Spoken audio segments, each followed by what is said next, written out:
You have been told to exercise, eat well, sleep enough, stay socially connected, manage your stress, keep your brain active. This advice is not wrong, but it is incomplete in ways that matter significantly. Because the specific version of each of those habits is what the research actually supports, and the specific version is almost never what makes it into the advice. The difference between exercise more and knowing that Zone 2 aerobic exercise for 150 minutes per week is the specific intensity and duration at which hippocampal neurogenesis becomes measurable in peer-reviewed research. That difference is what changes behavior.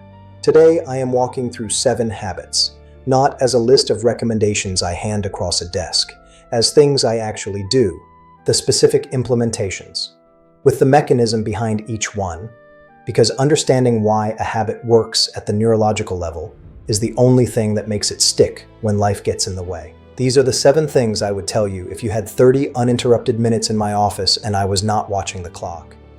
Here is the number that frames every habit on this list. The 2024 Lancet Commission on Dementia Prevention, Intervention, and Care, published in one of the most rigorous peer-reviewed journals in medicine, concluded that approximately 45% of all dementia cases worldwide are potentially attributable to 14 modifiable risk factors. Nearly half. Not from genetics, not from age, from the choices we make and the conditions we allow to persist, many of which are addressable with specific practical interventions. 7 of those 14 risk factors are on this list. The specific ones I chose are the ones with the clearest mechanism, the strongest evidence, and the most immediately actionable path to doing something about them. Each one can be addressed starting this week. Some of them can be addressed today. Let us go through all 7. Subscribe now and help Dr. Mannu Jones reach the people who need this before it is too late to act on it. Before the habits. One thing I want to say clearly, the reason I present these as things I actually do is not to make this personal for its own sake. It is because there is a specific gap between what clinicians recommend and what clinicians implement in their own lives, and that gap is itself information. When a neurologist who has read the research in full, who has seen the progression of this disease in hundreds of patients, who understands the mechanisms at the biological level, when that person adds a specific habit to their own daily routine, that habit is worth paying attention to. These are not aspirational suggestions. They are the things that change behavior when you understand what the research actually shows. Not a summary of the original study, but the actual finding, the actual mechanism, and the actual implementation. Here is what I do, and here is why. Habit 1. Sleep, but not the generic version. The generic version is get 7 to 9 hours. You have heard this. Most people hear it and think they are roughly complying. Most people are not. Here is the specific version, the version that changes how I think about my own nights. In 2013, researchers at the University of Rochester published a study in the journal Science that identified a system in the brain called the glymphatic system. Think of it as the brain's waste clearance infrastructure. During slow-wave sleep, deep sleep, the interstitial space between brain cells expands by approximately 60%. Cerebrospinal fluid flows through this expanded space and physically flushes out metabolic waste products, including beta-amyloid and tau, the proteins whose accumulation defines Alzheimer's disease. This clearance does not happen efficiently during light sleep. It does not happen during wakefulness. It requires deep, sustained, uninterrupted sleep in a consistent window. Every hour of disrupted or insufficient sleep leaves behind a measurable residue of the proteins that Alzheimer's is built from.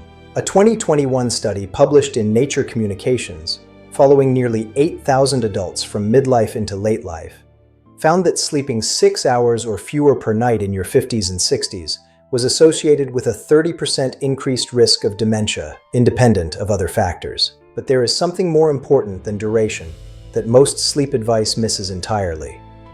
Sleep apnea. Sleep apnea, the repeated interruption of breathing during sleep, affects approximately 1 in 3 adults over 60 and is significantly underdiagnosed because most people do not know they have it. They feel tired. They attribute it to age. Their partner may have mentioned snoring. Here is what is happening during each apnea event. Oxygen levels drop. The brain detects the drop and briefly wakes the body to restore breathing.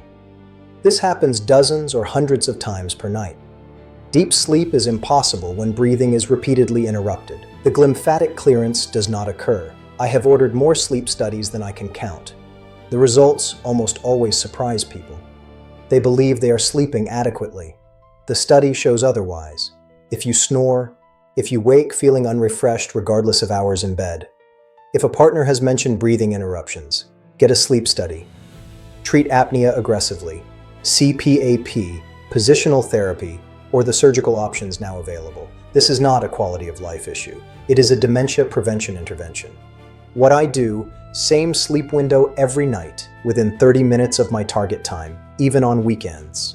No screens, 60 minutes before bed. Not because screens disturb mood, but because blue light suppresses melatonin and delays the onset of the deep slow-wave sleep where clearance happens. And I have had a sleep study. Habit 2. Blood pressure, and the number most people do not know to use. The standard clinical threshold for hypertension has historically been 140/90 millimeters of mercury. Most people know this number. Many people whose blood pressure reads 135/88 consider themselves fine. In the context of dementia risk in midlife, they are not applying the right standard.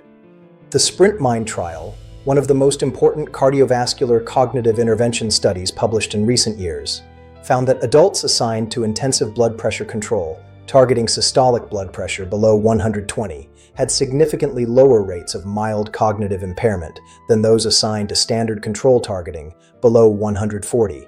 The Lancet Commission 2024 identifies hypertension in midlife, specifically in the years from roughly 40 to 65, as one of the highest impact modifiable risk factors for late-life dementia. The mechanism is direct. Chronically elevated blood pressure damages the small blood vessels throughout the brain. Microbleeds occur. White matter, the brain's communication infrastructure, degrades. The cumulative vascular damage from years of elevated blood pressure creates the pathological environment in which both vascular dementia and Alzheimer's disease accelerate. The timing matters specifically. Hypertension managed well in midlife produces measurably better cognitive outcomes in late life than hypertension managed late. The window where it matters most is before 65, ideally well before. What I tell every patient with blood pressure above 130/80, this is not borderline. In the context of your brain health specifically, this number warrants action today, not at your next annual appointment, not when it crosses 140 today.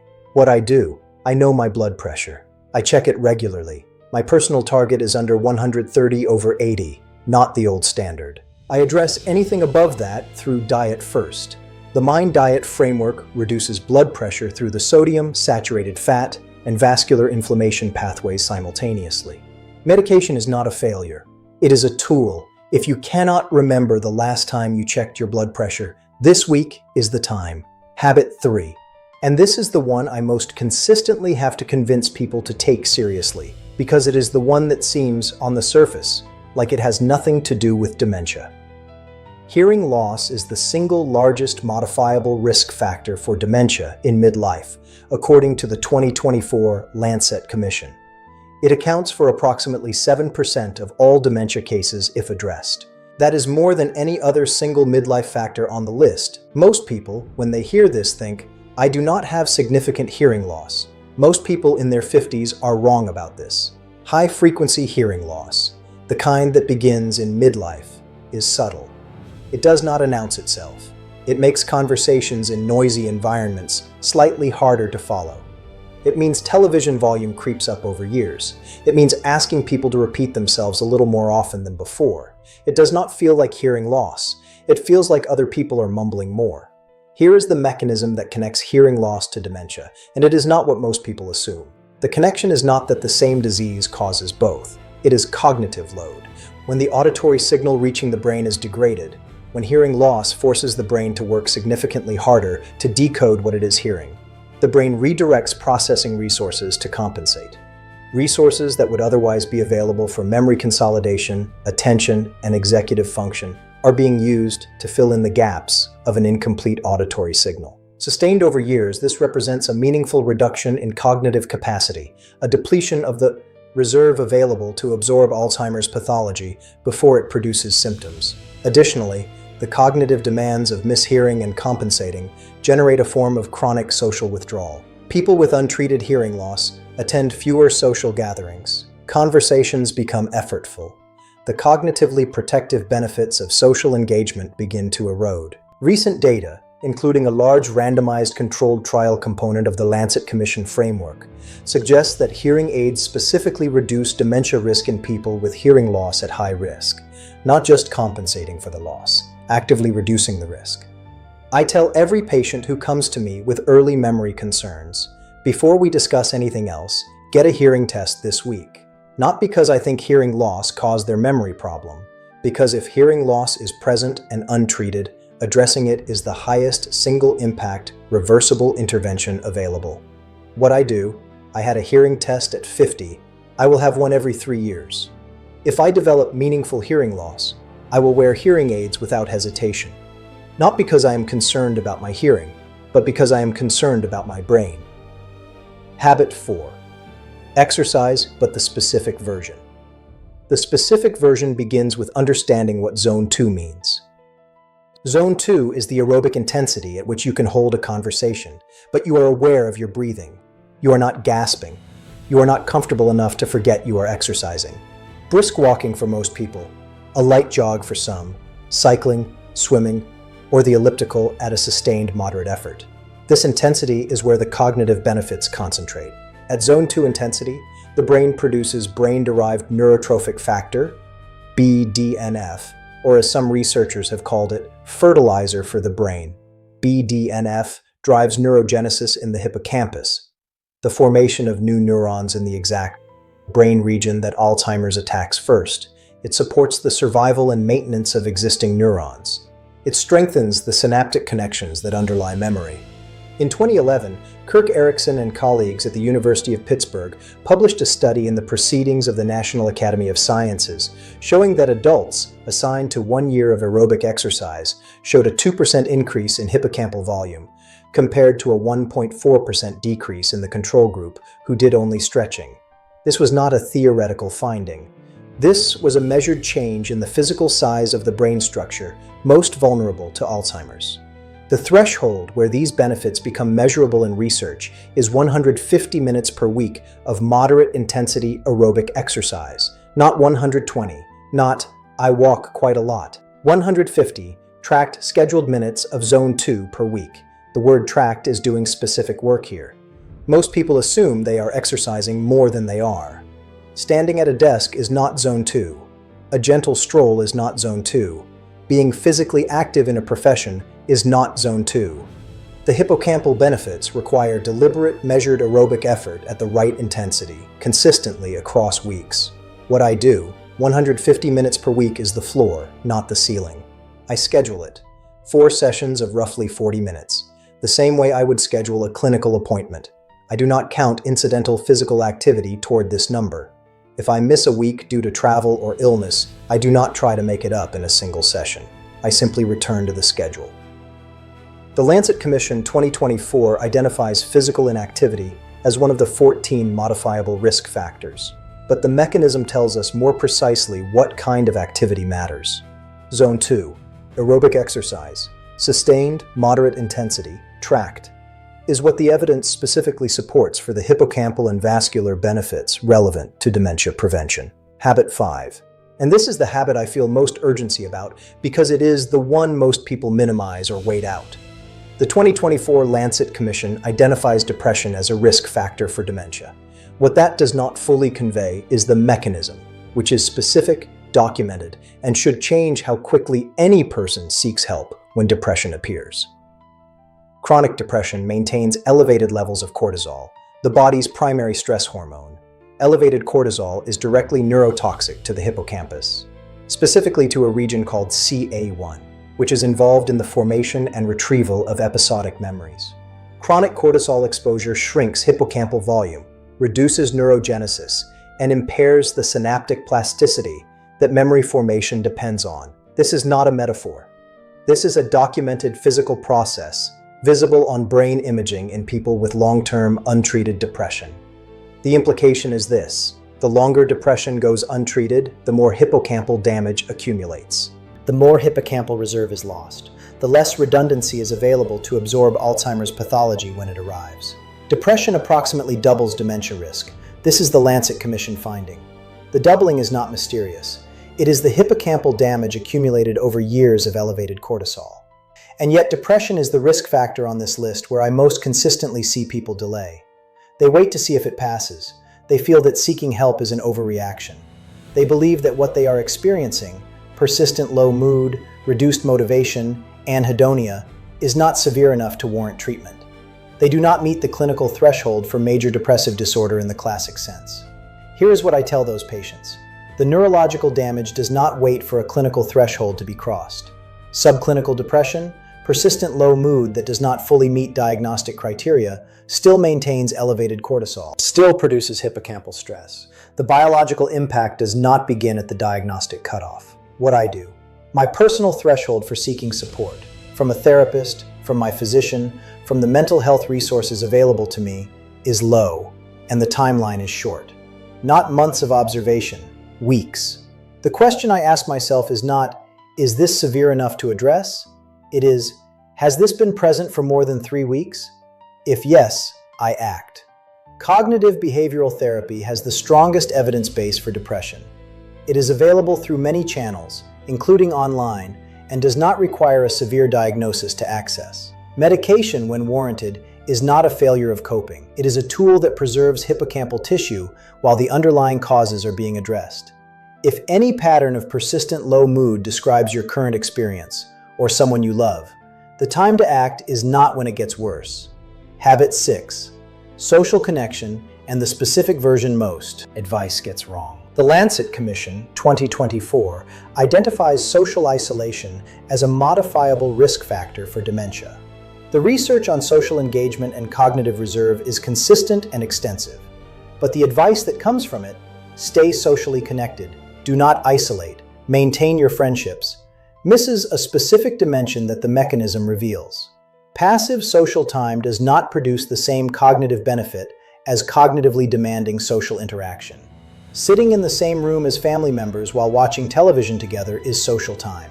It is not the kind of social engagement the research on cognitive reserve is describing. What exercises the hippocampus and prefrontal cortex, the regions Alzheimer's attacks first, is socially complex engagement. Conversations that require you to track multiple people's perspectives simultaneously. Discussions where you are asked to defend or update a position. Relationships with people who challenge the way you think. Group activities that require coordination, negotiation, and real-time social cognition.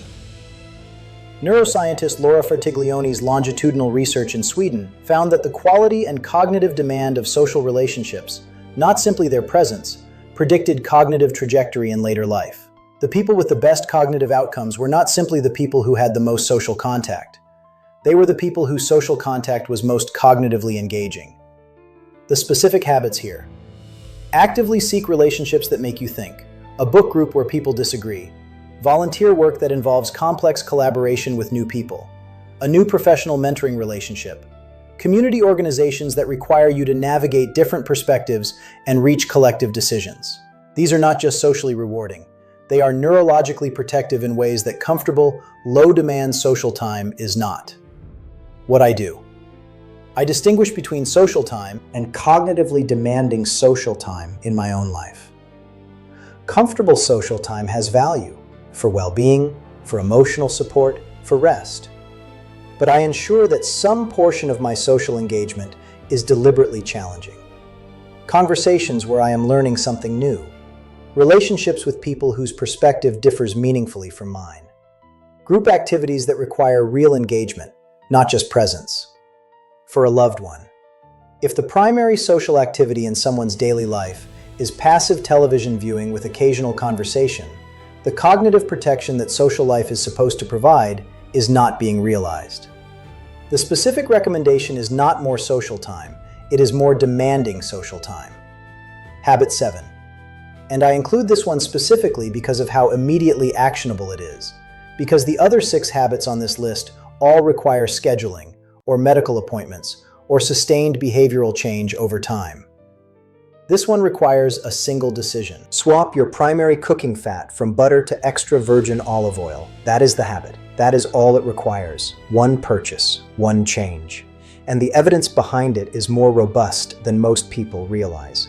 The Mind Diet, developed by nutritional epidemiologist Martha Claire Morris at Rush University and published in the journal Alzheimer's and Dementia in 2015, identified extra virgin olive oil as the recommended primary fat for brain health.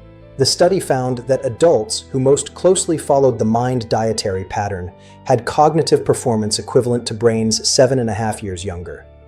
Extra virgin olive oil contains a compound called oleocanthal, a phenolic compound with anti-inflammatory properties comparable in mechanism to ibuprofen, though not in strength. It also contains oleic acid, a monounsaturated fat that supports the integrity of brain cell membranes, and a dense array of polyphenols that reduce oxidative stress in neurons.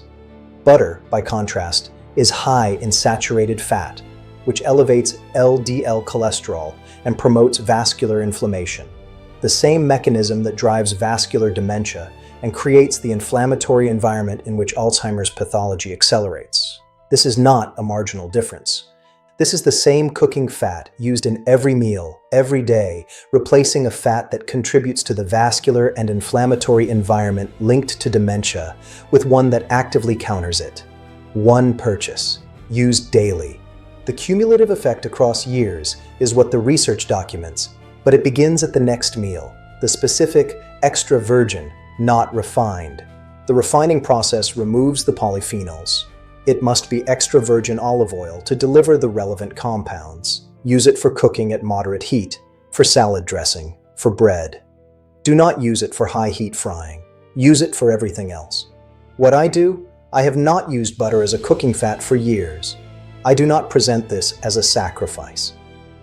The habit requires no discipline after the first week. It simply requires a different bottle on the kitchen counter. 7 habits. Let me give you the through line that connects all of them. They are not 7 separate interventions. They address 3 overlapping biological systems that Alzheimer's and related dementias exploit. The first is amyloid and tau clearance, which depends on deep, uninterrupted sleep. Habits 1 addresses this directly. The second is vascular integrity, the health of the blood vessels supplying the brain. Habits 2, 4, and 7 address this through blood pressure, aerobic exercise, and dietary fat quality. The third is cognitive reserve and neural resilience, the protective redundancy that allows the brain to absorb Alzheimer's pathology before it produces symptoms. Habits 3, 5, 6, and 7 all contribute to this through hearing, mood, social engagement, and the anti-inflammatory dietary environment that supports neuron health. These systems interact. A person who sleeps well, manages their blood pressure, exercises regularly, has treated their hearing loss, engages their depression promptly, maintains demanding social relationships, and has switched their cooking fat is not doing 7 unrelated things. They are addressing the 3 core biological vulnerabilities that make the brain susceptible to the disease. The Lancet Commission's 45% finding does not mean that any single person can prevent dementia with certainty. It means that the collective choices we make across these domains account for approximately half of all dementia cases worldwide. Your personal choices influence your personal probability. They do not guarantee an outcome, but they are the most powerful tools available in the absence of a cure, and they are available today. One more thing before the close. These habits are most powerful when they begin before any symptom appears. The biological processes that lead to Alzheimer's disease begin 15 to 25 years before the first symptom of memory loss. The habits that slow or prevent those processes have their greatest impact in the same window, the decades before diagnosis. If you are in your 40s or 50s and have no symptoms and no diagnosis, this is your window. These habits, built now and maintained across the decades ahead, accumulate the protective reserve and address the modifiable risk factors during the period when addressing them matters most. If you are in your 60s or 70s, the window is not closed. The same Lancet Commission research that identified these risk factors found that intervention at any age produced measurable benefit. The biological systems these habits support retain responsiveness throughout life. The second best time to start was a decade ago. The best time available is now. One question in the comments: which of these 7 habits describe something you already do? And which one do you think will be the hardest to add? Both answers. I read every comment, and the responses genuinely shape what comes next. If this video gave someone in your life a specific path to act on, not just generic awareness, share it. The difference between knowing that prevention is possible and knowing specifically what to change is the difference between this staying interesting and this actually changing something.